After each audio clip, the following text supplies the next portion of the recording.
Hey folks, welcome back to another video with yours truly, Sam Healey. Today we're taking a look at, first of all, the Dungeon. This is a home arena for the Team Carnage that comes in the original box set of Slaughterball. And then we're also going to be taking a look at the Core, which is another home arena for one of the base teams that came in the box for Slaughterball. So there is Team Carnage and Team Nemesis, and then we're also going to take a look at these two guys right here, the dice sets that come along with those two things. No models in this one because the models were already covered in the base game review that I did a while back.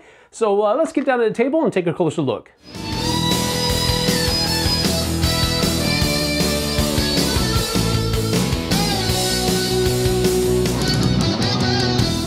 And so here we have the 3-player side of the board for the Dungeon, which is what the Team Carnage home arena looks like.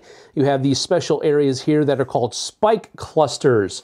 And so their spike clusters are if anybody gets knocked down or injured in one of these areas, they're going to take an extra 4 knives of damage when they do that. And of course, these areas don't block line of sight or movement or anything like that. They just cause extra damage if you get knocked down or injured on that spot. So this is the 3-player side of the board. And then on the other side, you have the 2 to 4 player or 2 or 4 player side of the board, where you have all of these different starting areas and so forth and so on for up to 4 different teams. Or if you're playing 2-player, one sets up here, one sets up here, or you're just opposite the other. And then of course you also have the dice that are available. They don't come with the board, but they're available for Team Carnage.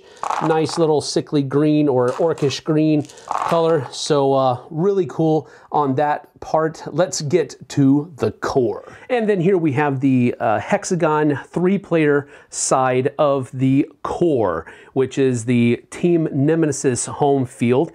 They have a couple of special rules as well. They have these power-up spaces that are on the board, and if a person is standing upright on one of those power-up places, they can take the strategic enhancement action, which means that you can draw 1 card from the strategy deck by taking a special action to do so.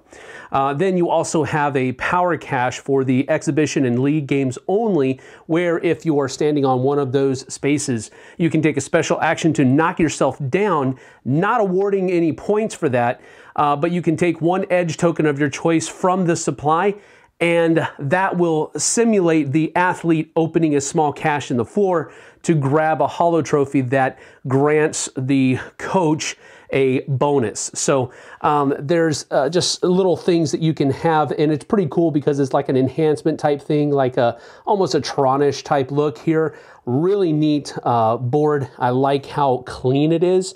And but it still has that real futuristic look. And of course, the Team Nemesis dice are that nice blue color, very stark contrast to the rest of the board. Really like the combination that's here. This is the 3-player side, like I said before. The 2 to 4 player side is over here. And of course, you have all of the same elements, just spaces for 1, 2, 3, 4 players, or again, across the board for 2. So that's that. So that's that for the Team Carnage and Team Nemesis home arenas that are available for you to pick up for Slaughterball. Now, of course, all of this stuff, and then of course those dice packs as well. None of this stuff is necessary for you to enjoy the game, but it just gives you that extra level of flair, the extra level of neat factor that comes along with the game, so that each team now has their own arena. So when you're playing through the tournament style or whatever, you can have home teams, and each home field has their own special rules that are applied to it. And again, that's another cool thing about it, is that there aren't a whole lot of special rules for each one, usually just 1 extra special rule that governs the game. So that's really neat as well. So I hope that, again, this is just an informational video that gives you the ability to make a better decision on the other side of the counter, so to speak. So that is the home arenas for Team Carnage and Team Nemesis. We'll see you guys on the flip side.